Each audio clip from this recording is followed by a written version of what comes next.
नमस्कार प्यारे विद्यार्थियों।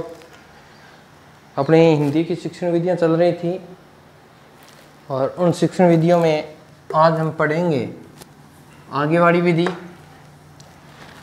जिसका नाम है प्रदर्शन विधि।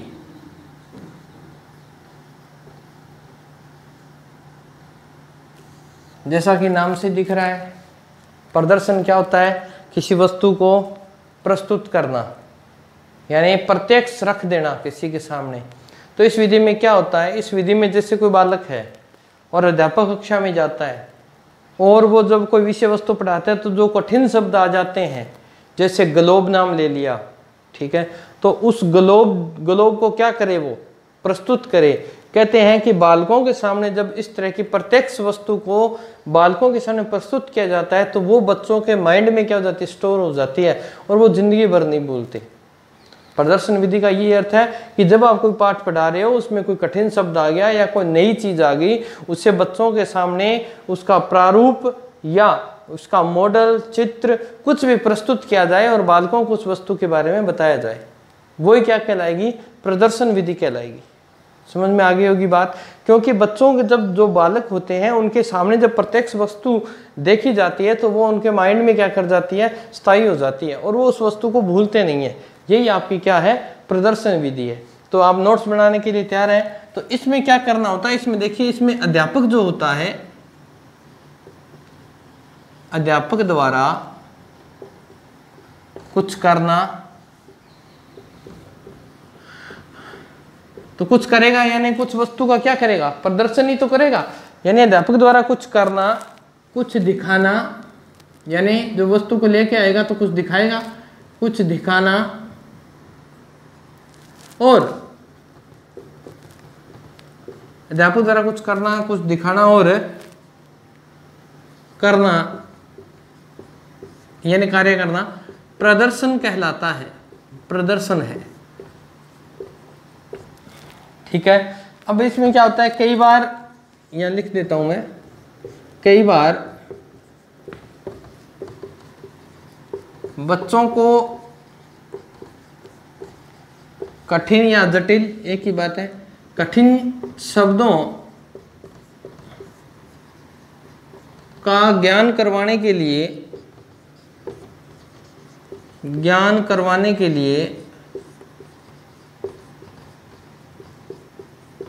ग्राफ, चार्ट, चित्र, मॉडल आदि का प्रयोग करता है। प्रयोग करता है, ठीक है। जैसे कोई कठिन शब्द आ गया, उसे आपको मैंने बता दिया, उसको समझाना है तो उसका प्रारूप दिखा देगा, मॉडल बना देगा या बोर्ड पे चित्र बना देगा। कहते हैं चित्र वो कम स्थायी होता है, परंतु ध्यान रखें फिर भी आप कुछ भी उपलब्ध नहीं हो तो बोर्ड पर आप चित्र भी बना सकते हैं। आप बता सकते हैं कि इस तरह से ये चीज है, ठीक है। तो वो चीजें क्या कहलाएंगी? प्रदर्शन मॉडल या प्रदर्शन विधि कहलाएगी। ओके, तो इसमें समझाने के लिए शिक्षक बालकों को कठिन शब्द समझाने के लिए ग्राफ, मॉडल आदि का प्रयोग करता है, वो इसके अंदर होता है, ठीक है। अब क्या होता है? इसमें बोर्ड का प्रयोग अगर हो सके, संसाधन उपलब्ध हैं तो आप मॉडल ही दिखाएं। अगर संसाधन उपलब्ध नहीं है तो आप बोर्ड का प्रयोग कर सकते हैं, अर्थात बोर्ड पर उस चित्र को उकेर सकते हैं जो वस्तु बालक को समझ में नहीं आई है। क्योंकि अगर हम प्रत्यक्ष वस्तु को सामने रखेंगे तो बालक के माइंड में क्या हो जाएगा? स्थायी हो जाएगा और बोर्ड पे वो वस्तु स्थायी नहीं हो पाती, ठीक है। तो प्रदर्शन विधि के अंदर इस तरह से क्रिया की जाती है, ठीक है। अब इसमें क्या होता है? ये विधि कब काम आती है वो देख लेते हैं। तो ये विधि देखो, इसमें क्या होते हैं? जो चित्र हैं, चित्रों के माध्यम से आप बच्चों को पढ़ा सकते हैं, चित्रों के माध्यम से शिक्षण करवा सकते हैं। कैसे करवा सकते हैं? जैसे छोटे बालक हैं, आपने पहले ABCD सिखानी है तो ABCD के जो आपने देखा होगा मॉडल बनाता है, A का, B का, ठीक, गत्ते के बने आते हैं, प्लास्टिक के बने आते हैं, उन्हें क्रम से रखना सिखाएं। A B C D English में ये है।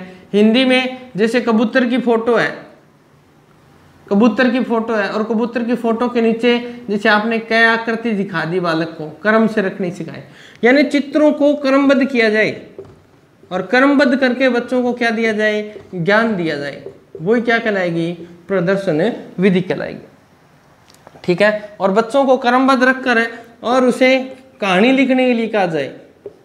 हिंदी में ये विशेष बात है कि चित्रों को क्रमबद्ध रख दिया जाए और फिर उसे क्या कहा जाए कि आप कहानी लिख के दिखाओ, तो बालक उसे चित्रों के माध्यम से क्रम से क्या लिख देंगे, कहानी लिख देंगे। यही आपकी क्या कहलाएगी, प्रदर्शन विधि कहलाएगी। ठीक है, अब इस विधि के गुण क्या है, या अगर बात करें, देखो इसमें बालक क्रियाशील हो रहा है क्या नहीं हो रहा, पहले तो ये बताओ।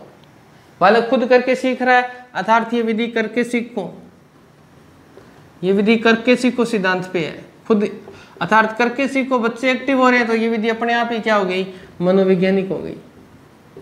मैंने आपको 2-3 चीजें कराई जिसमें बालक एक्टिव या सक्रिय रहेगा, वो मनोवैज्ञानिक विधि होती है। ठीक है, ये इसका पहला गुण है कि इसमें करके सीखो, वह मनोवैज्ञानिक विधि है। 2 नंबर की बात करें, यह विधि अध्यापक की मित्र है। यह विधि यह अध्यापक की मित्र विधि है। मित्र विधि कैसे है, अध्यापक चार्ट की सहायता से पढ़ा रहा है तो अध्यापक को बहुत ईजी हो जाता है, क्योंकि अध्यापक उस चीज से पहले से क्या हो चुका है, जानकार हो चुका है, और जानकार हो जाएगा तो वो उसके लिए मित्र का काम करेगी, अर्थात क्लास में उसे कठिनाई आने नहीं देगी, अर्थात ये अध्यापक की क्या है, मित्र। 3 नंबर, इसमें अध्यापक वह शिक्षार्थी जो शिक्षा ले रहे हैं, अध्यापक व शिक्षार्थी दोनों ही क्या रहते हैं, सक्रिय रहते हैं, इसीलिए मनोवैज्ञानिक है, सक्रिय। कि इस विधि के अंदर क्योंकि अध्यापक मॉडल प्रस्तुत कर रहा है तो सक्रिय रहेंगे, बालक उस मॉडल को देखेंगे, चित्रों को क्रम में व्यवस्थित दिमाग में रखेंगे, चित्रों को जचा कर कहानी लिखेंगे, अर्थात इस दोनों ही क्या हो रहे हैं, इसमें एक्टिव हो रहे हैं, अर्थात दोनों ही क्या है, सक्रिय हैं। नंबर 4, यह छोटी कक्षाओं के लिए क्या है, यह छोटी कक्षाओं के लिए उपयोगी है। छोटी कक्षाओं के जो बालक होते हैं उनका मानसिक विकास नहीं होता, वो सिर्फ प्रत्यक्ष वस्तु को देखते हैं, जो उनके सामने प्रस्तुत किया वो उसके याद हो गया। जैसे कबूतर की फोटो के सामने कै सिखाया तो वो याद कर लेगा, जैसे कैद कबूतर दिखाएगा बोलेगा कैसे कबूतर, कैसे खरगोश, इस तरह। और चित्रों को व्यवस्थित क्रम में रख दो, कहानी अपने आप बढ़ा देगा बालक। तो ये छोटी कक्षाओं के लिए क्या है, उपयोगी है। 5 नंबर की बात करें, यहाँ बालक खुद करके सीखता है, अर्थात सीखा ज्ञान क्या हो जाता है, स्थायी हो जाता है, सीखा ज्ञान स्थायी। ठीक है, और उसके साथ बालक में जब चित्रों कहानी लिखेगा तो उसमें कौन सी शक्ति का विकास होगा, कल्पना शक्ति का विकास। जब कहानी चित्र दे दिया आपने तो कल्पना करके तो लिखेगा, उसमें कल्पना शक्ति आएगी कि नहीं आएगी, आएगी। आपने मॉडल प्रस्तुत कर दिया और कह दिया, चित्र दे दिए, वो चित्र मॉडल के रूप में ही है, और उसे कह दिया व्यवस्थित करो और उस पर कहानी लिखो, तो बालक ज्ञान तो स्थायी हो रहा है परंतु उसमें कल्पना शक्ति का क्या हो रहा है, विकास हो रहा है। नंबर 6 की बात करें, जो भी विषय वस्तु आपने पढ़ाई है या उसे दी जा रही है, विषय वस्तु का अर्थ है उसे पढ़ाया जो जा रहा है, विषय वस्तु में क्या लगता है, कम समय, विषय वस्तु कम समय में ज्यादा समझ में आती है, ज्यादा समझ में आती है।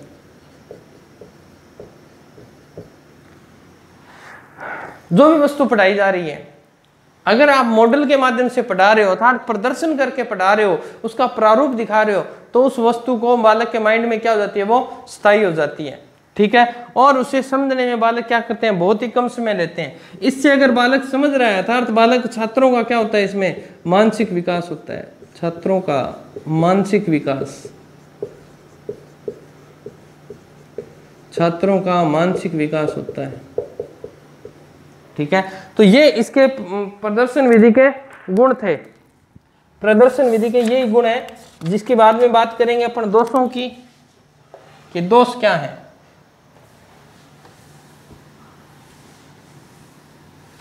छोटी छोटी विधियां हैं, फिर भी बड़ी महत्वपूर्ण है, पेपर में पूछ लेता है।